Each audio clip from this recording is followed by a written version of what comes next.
हर औरत को यह कहानी समय रहते जान लेनी चाहिए। सीधा सादा रहन सहन, फैशन से कोसों दूर और उससे भी ज़्यादा उसमें सरल और मिलनसार स्वभाव।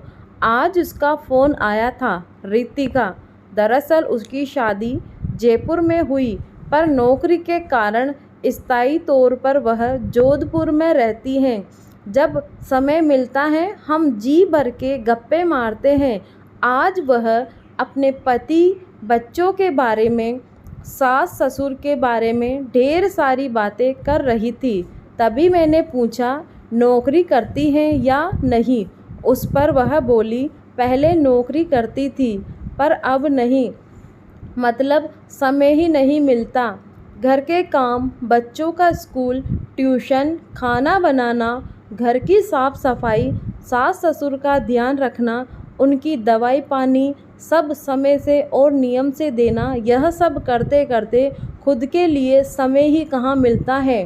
पति देव ऑफिस जाते हैं तो मैं घर पर सब कुछ मैं ही देखती हूँ। यह सुनकर मैंने कहा, तो खाना बनाने के लिए किसी को रख ले, तुझे उसकी ही मदद हो जाएगी और थोड़ा समय भी मिल जाएगा। रितिका बोली, नहीं नहीं, घर के लोगों को पसंद नहीं आएगा, उन्हें मेरे हाथ का ही खाना खाना पसंद है। सास ससुर के लिए तो कम नमक तेल का खाना बनाना होता है, वह किसी और से नहीं हो पाएगा। मैं ठीक हूँ। और उसने फ़ोन रख दिया। मैं काफ़ी देर तक यही सोचे जा रही थी कि कितना बिजी कर लिया है उसने अपने आप को। ऐसे में कैसे अपने लिए कब और कैसे समय निकालती होगी, क्या पता। उसके बाद काफ़ी दिन बीत गए। जॉब के कारण मुझे समय मिला और ना उसका फ़ोन आया। अचानक एक दिन उसका फ़ोन आया। मैंने फ़ोन उठाया तो उसकी जगह उसका पति बोल रहा था। उसने जो बताया उसे सुनकर मेरे पैरों तले ज़मीन खिसक गई। उसने बताया कि 4-5 दिन पहले ही उसकी मृत्यु हो गई है। यह सुनकर मैं निशब्द हो गई। ऐसा कैसे हो सकता है? कल तक तो जो मेरे साथ बात कर रही थी वह आज इस दुनिया में ही नहीं है। अगली सुबह मैं उसके घर गई। वहां जाने पर पता चला कि उसे ब्रेन ट्यूमर हो गया था।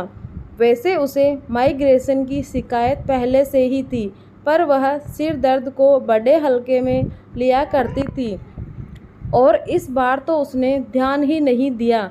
डॉक्टर को दिखाया तो पता चला लास्ट स्टेज थी।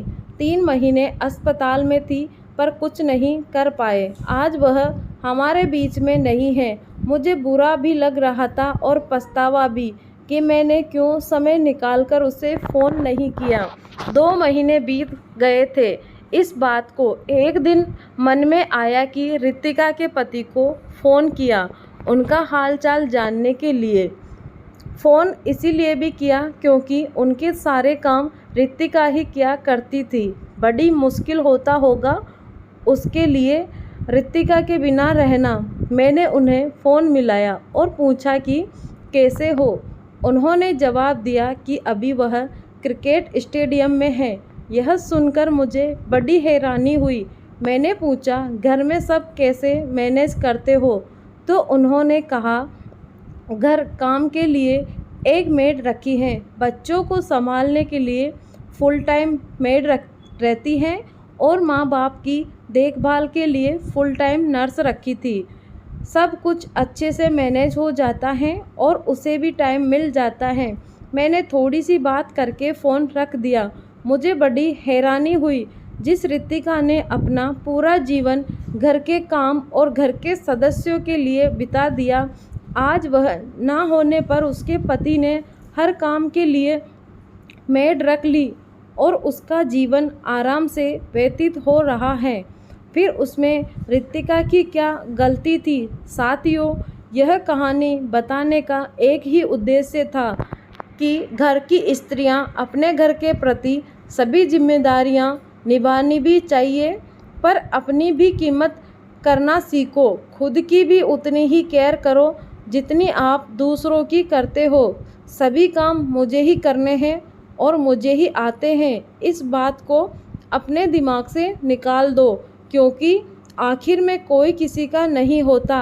खुद के लिए समय निकालो, खुद को समय दो, क्योंकि गया हुआ समय लौटकर वापस नहीं आता और बाद में हमारे हाथों में भी कुछ नहीं बचता।